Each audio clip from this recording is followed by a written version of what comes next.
Hello बच्चों, आप सबका स्वागत है ट्यूशन वाले में। आज हम शुरू करेंगे क्लास 7th का भूगोल का फर्स्ट चैप्टर पर्यावरण। तो चलो शुरू करते हैं। तो बच्चों, पर्यावरण, अब पर्यावरण होता क्या है, पहले हम ये समझते हैं कि ये पर्यावरण है क्या। देखो, हमारे चारों तरफ जो वातावरण होता है जिसमें मनुष्य, पशु पक्षी सब रहते हैं, सब मिलकर किसका निर्माण करते हैं, पर्यावरण का। अब ये सोचेंगे हम, क्या बिल्डिंगें भी होती हैं? हाँ, ये बिल्डिंगें, ये जितनी भी स्कूल्स होते हैं, जितनी भी सारी चीजें होती हैं, सब मिल जाएंगे तो क्या बन जाता है, पर्यावरण। चलो आगे देखते हैं। लंबी छुट्टियों के बाद जब रवि स्कूल जा रहा था, तब उसने देखा कि उसके स्कूल के निकट के खेल के मैदान में खुदाई हो गई थी। अब जब बहुत दिनों बाद जब रवि था वो स्कूल जा रहा था, गर्मियों की छुट्टी पड़ती है आपकी, ऐसी रवि की भी छुट्टी पड़ी थी। अब उसके बाद वो स्कूल जा रहा था तो देखा उसके स्कूल के पास एक मैदान है जिसमें क्या हो रही है, खुदाई हो रही है। वही एक मैदान उनके खेलने के लिए वहां पर था।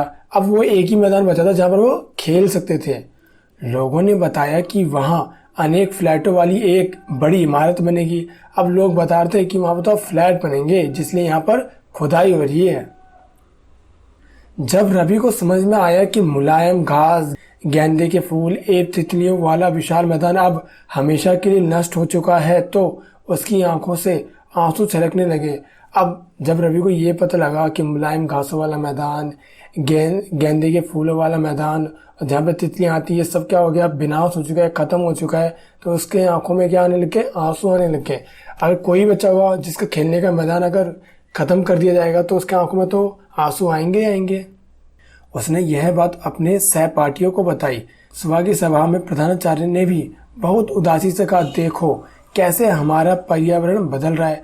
अब उसके जो टीचर थे, जो प्रिंसिपल थे, वो भी बड़ी उदासी से कह रहे कि देखो हमारा पर्यावरण कैसे बदल रहा है। हमारा जो एक मैदान था उसमें क्या कर दी गई, खुदाई कर दी गई और वहां पर क्या बनाने लग गए, अब फ्लैट।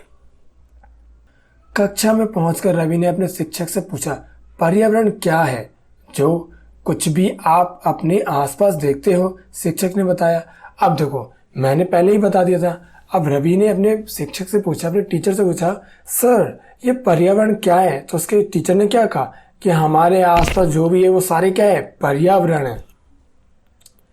रवि कहने लगा, इसका अर्थ है स्कूल भवन, मेज, कक्षा में रखी कुर्सियां, यहाँ तक कि खुला मैदान, सड़क, कूड़ा करकट, मेरे दोस्त, ये सभी हमारे पर्यावरण के अंग है।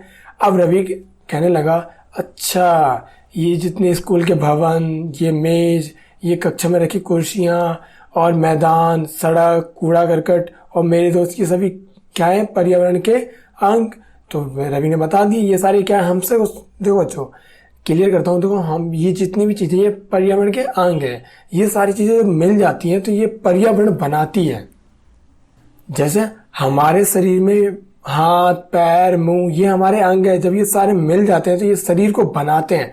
ऐसे ये जितने भी कूड़ा करकट, ये दोस्त, ये खुला मैदान, ये कुर्सियां, ये मेज, ये भवन, ये पर्यावरण के क्या है, अंग। जब ये सारे मिल जाएंगे तो क्या बनेंगे, पर्यावरण। हाँ, शिक्षक ने कहा, लेकिन जरा रुको, कुछ वस्तुओं का निर्माण प्रकृति ने किया है, जैसे पर्वत, नदियां, पेड़, प्राणी। अब उसके शिक्षक ने कहा, रुको, कुछ वस्तुओं का निर्माण प्रकृति ने किया है, जैसे कि पर्वत, नदियां और पेड़। देखो, जो प्रकृति का मतलब क्या होता है, जैसे कि मान लो कोई चीज हमने नहीं बनाई, एक तरह से सिंपल लैंग्वेज के भगवान ने बनाई है, ठीक है। जैसे पर्वत, नदियां, पेड़, ये तो हमने नहीं बनाई, ये तो, और प्राणी, तो ये सब पहले से ही बनी हुई थी, ठीक है। इसे कौन बनाते, भगवान बनाते हैं, इसलिए इसे प्रकृति कहते हैं, इसे हम नहीं बना सकते। जबकि अन्य का निर्माण मानव ने किया है। बाकी सब चीज का निर्माण किसने किया है, मानव ने। जैसे सड़क, कार, कपड़े, किताब, ये सब किसने बनाए हैं, मानव ने बनाए हैं। इसे क्या कहते हैं, मानव निर्मित। देखो, प्रकृति निर्मित किसे कहेंगे, जो वस्तुएं प्रकृति द्वारा बनाई जाती है उसे प्रकृति निर्मित कहेंगे। और मानव निर्मित किसे कहेंगे, जो वस्तुएं मानव द्वारा बनाई जाती है उसे मानव निर्मित कहेंगे। एग्जाम्पल पता ही आपको, पर्वत, नदियां, पेड़, प्राणी, ये प्रकृति के हो गए, और मानव के जैसे सड़क, कार, कपड़े और किताब।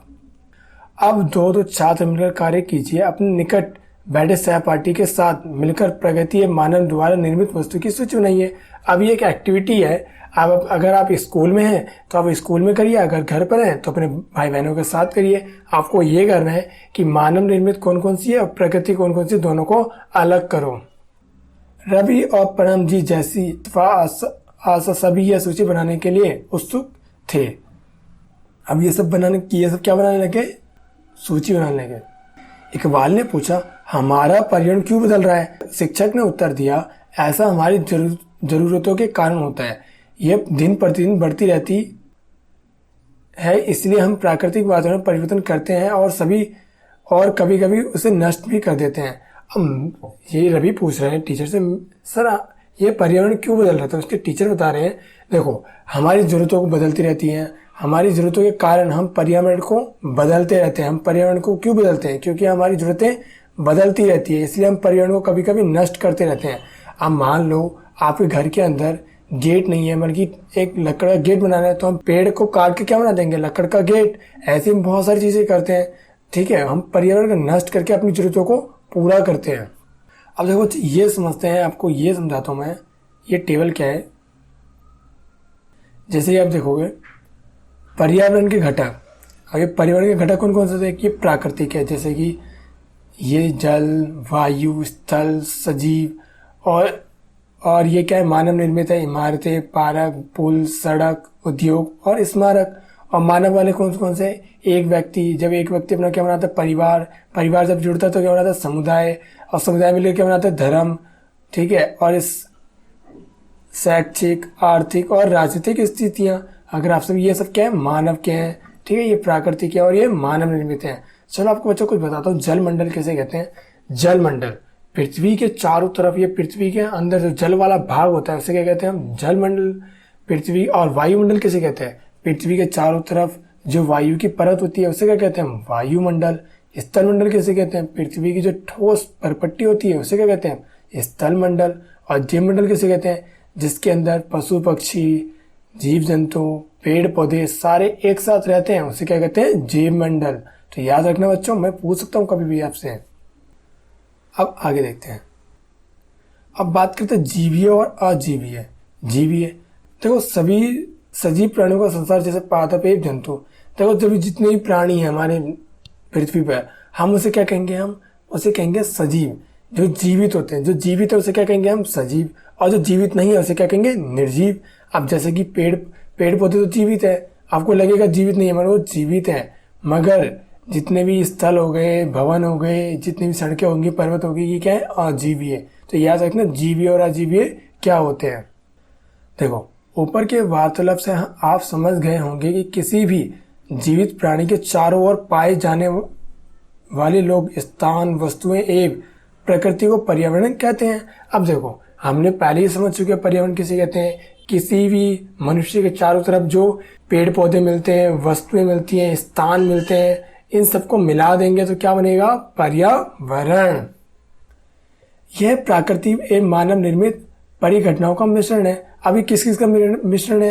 प्राकृतिक और मानव निर्मित। मैंने प्राकृतिक और मानव निर्मित पहले ही बता दिया था। प्राकृतिक पर्यावरण पृथ्वी पर पाई जाने वाली जीवीय एवं अजीवीय दोनों परिस्थितियां सम्मिलित हैं। अब देखो प्राकृतिक पर्यावरण पृथ्वी पर पाई जाने वाली जीवीय और अजीवीय दोनों ही परिस्थितियां सम्मिलित हैं। यहाँ पर जीवीय भी है और अजीवीय दोनों ही होती हैं। जबकि मानवीय पर्यावरण मानव की परस्पर क्रियाएं, उनकी गतिविधियां एवं उनके द्वारा बनाई गई रचनाएं सम्मिलित हैं। अब देखो मानवीय पर्यावरण में क्या होते हैं? मानव जब एक दूसरे परस्पर क्रिया करते हैं, गतिविधि करते हैं, तो वो क्या होता है? मानवीय पर्यावरण बनाते हैं। जैसे कि समूह, ठीक है, धर्म, इस समाज, ये सब कौन बनाते हैं? ये सब मानवीय पर्यावरण के हिस्से हैं। तो बच्चों ये हमारा वीडियो खत्म हो गया है। हम अगले वीडियो में करेंगे प्राकृतिक पर्यावरण। तो मुझे लगता है आपको बहुत अच्छी तरह से समझ में आया होगा। अगर कोई भी दिक्कत हो तो मुझे कमेंट बॉक्स में लिख के बताएं।